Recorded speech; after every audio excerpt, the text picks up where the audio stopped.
தேதி சொல்லுங்கம்மா. 15 December 15 December 1988. 1988. பிறந்த நேரம் 12:05 PM, மத்தியானம் 12:05. 12:05 PM. பிறந்த இடம்மா? விழுப்புரம். விழுப்புரம். ராசி நட்சத்திரம் சொல்லுங்கம்மா. கும்பராசி, சதய நட்சத்திரம், கும்ப லக்னம். கும்பராசி, சதயம் நட்சத்திரம், கும்ப லக்னம். என்ன கேள்வி கேட்கணும்மா? இல்ல புதன் தசை எப்படி இருக்குன்னு தெரிஞ்சுக்கணும். புதன் ரொம்ப பாவத்துவமா இருக்கு. புதன் பாபத்துவமா இருக்கிறத விட இப்ப நடக்கிற கும்பராசிக்காரங்க எல்லாத்துக்கும் இப்ப நடக்கிறதாமா பெருசா இருக்கும். ஆமாங்க சார், அவருக்கு டிரான்ஸ்பர் பாண்டிச்சேரியில போயிட்டு வந்துட்டு இருக்காரு. விழுப்புரம் நாங்க டிரான்ஸ்பர் எழுதி வச்சிருக்கோம், அது இன்னும் கிடைக்கல. 1 இயரா ட்ரை பண்ணிட்டு இருக்காரு. அதுக்கு வாய்ப்பு இருக்குங்களா? இந்த வருஷம் கிடைக்கவே கிடைக்காது. இப்பதான் சதய நட்சத்திரம் ஜென்மச்சனி முடிஞ்சாதான் எதிர்பார்ப்புகள் பூர்த்தி ஆகும்.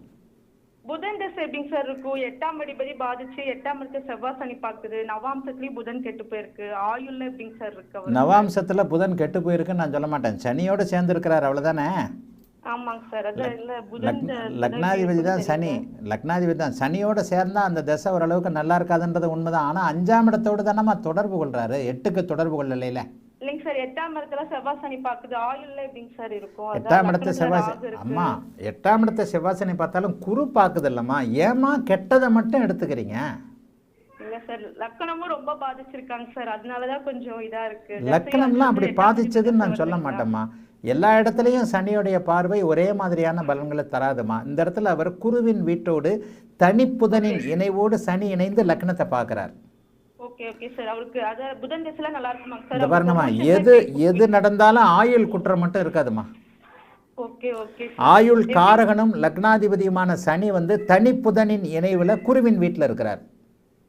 விழுப்புரம் டிரான்ஸ்பர் கிடைக்க வாய்ப்பு இருக்காங்க? இப்பெல்லாம் நடக்காது. மார்ச் மாசம் ஏப்ரல் மாசத்துக்கு பிறகு ஜென்மச்சனி முடியட்டும். புதன் தசையில விழுப்புரத்தில் தான் இருப்பார். ஆனால் புதன் தசை இன்னும் 2 வருஷம் வருது. சனி தசை குரு பக்தி, சனி தசை குரு பக்தியில் சஷ்டாஷ்டக பக்தியில் இப்பெல்லாம் கிடைக்காது. சனி தசையில குரு பக்தி கடுமையான அளவில் ரொம்ப நொந்து போய் கிடக்கிறார் உங்க வீட்டுக்காரர். அதாங்க சார். இல்லைங்க சார், லோன் வாங்கலான்னு ஒரு மைண்ட் செட்ல இருக்கும், மேல வீடு கட்டலாங்கிறதுக்கு. அதுவும் இப்ப சரியா அமையல.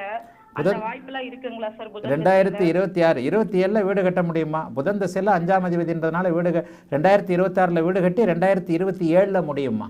சரியா? புதன் தசை நல்லா இருக்கும் இல்லைங்க சார் அவருக்கு. அந்த குரு அதுதான் சார். அம்மா 5ஆம் என்னம்மா நீங்க 8ஆம் இடத்துல இவ்வளவையும் 8ஆம் இடத்தோடு புதன் தொடர்பு கொண்டிருந்தா நல்லா இருக்காதுமா. பேசிக்க புரிஞ்சுக்க மாட்டேன்றீங்களா? கெட்டதையே முதல்ல நினைக்கிறீங்களே. 8ஆம் இடத்துல செவ்வாய் சனி. அன்னைக்கு போன வாரம் பாத்துருங்க சார், 8ஆம் இடத்துல செவ்வாய் சனி பாக்குறவங்களுக்கு வந்து ஆயுள் பங்கம் இருக்குங்கிற மாதிரி சொல்லியிருந்தீங்க. அதனாலதான் குரு பாக்குதேம்மா, அதை மட்டும் விட்டுறீங்களேம்மா. நல்லதை எடுக்க மாட்டேன்றீங்களே. குரு பாக்குது. 8ஆம் அதிபதி குரு பெருசா நல்லது செய்யாதுங்கிறது பாத்திருக்கேன். ஏம்மா நீங்க என்னதான் சொன்னாலும் சரி, குருவின் பார்வை என்பது கண்டிப்பாக அது பெரிய குருவின் பார்வை. புதன் தசை நல்லா இருக்குமா? புதன் தசை மிகப்பெரிய அளவில் நல்ல பலன்களை செய்யும், கவலையே படாதீங்க. புதன் தசை வந்து குருவின் வீட்டில் இருக்கிறனாலையும் தன்னுடைய 5ஆம் வீட்டையே அவர் தொடர்பு கொண்டிருக்கின்ற காரணத்தினாலையும் புதன் தசை நல்லா இருக்கும். பசங்களுக்குலாம் எப்படிங்க சார் இருக்கும்? என் பசங்களுக்கு மாத்தி மாத்தி உடம்பு முடியாம போய்கிட்டே இருக்கு. ஏம்மா இதெல்லாம் ஜென்மச்சனி, இதெல்லாம் ஜென்மச்சனியின் விளைவுமா. இவருடைய ஜாதகத்தை வச்சு பிள்ளைங்களை பத்தி சொல்ல முடியாது. அதெல்லாம் இல்லைங்க சார், 5ஆம் இடத்தை சனி பாக்குறங்காட்டி குழந்தைங்களுக்கு ஏதாவது இதா இருக்குமா? புதனும் பாக்குதுன்றத முடிக்க கடைசி வரைக்கும் நெகட்டிவா தானே பேசுறீங்க. புதனும் பாக்குது, 5ஆம் அதிபதியும் பாக்குறாருன்றதை எடுத்துக்க மாட்டேன்றீங்களே. சரிவிகித அமைப்புகள்ல கலந்திருக்கும் போது ஒரு நிலையில பாத்தீங்கன்னா குரு வலுத்திருக்கணும், புத்திர காரகன் வலுத்திருக்கிறாரு. இப்போ நடக்கிற ஜென்மச்சனி அமைப்புகள் 2-2.5 வருஷமா பொண்டாட்டிக்கிட்டையும் புள்ளைகிட்டையும் இருந்து நிம்மதியான தகவல்கள் அவருக்கு வரக்கூடாது. எப்ப பார்த்தாலும் பிள்ளைக்கு உடம்பு சரியில்லை, எனக்கு உடம்பு சரியில்லை, உனக்கு உடம்பு சரியில்லை இருந்து மாத்தி மாத்தி லோன் வாங்கிட்டு அதெல்லாமே கொஞ்சம் இருக்கு. ஆமாம்மா, கொஞ்சம் பிரச்சனையா தான் இருக்கு. 40 வயதுகளுக்குள்ள இருக்கக்கூடிய எந்த கும்பராசிக்காரர், 50 வயசுன்னு கூட சொல்லிடுவேன், 40-45 வயசுல இருக்கக்கூடிய எந்த கும்பராசிக்காரரும் நல்லா இல்லை.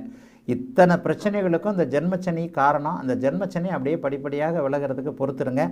ஏன்னா இங்கே வந்து சந்திரன் வந்து ராகுவோடு சேர்ந்து பாதிக்கப்பட்டிருக்கும் போது சென்மச்சனி அமைப்புகள் கடுமையான பலன்களை செய்யும். பொறுமையாக இருங்கம்மா. அடுத்த மார்ச் மாதத்து கடைசி வாரத்திலிருந்து விலகுது. விலகிற நேரத்தில் டிரான்ஸ்ஃபர் கிடைக்கும், வீடும் கட்ட முடியும். வாழ்த்துக்கள்மா, நல்லா இருப்பீங்க. அழைத்ததற்கு நன்றிம்மா. வணக்கம் குருஜி. நேரம்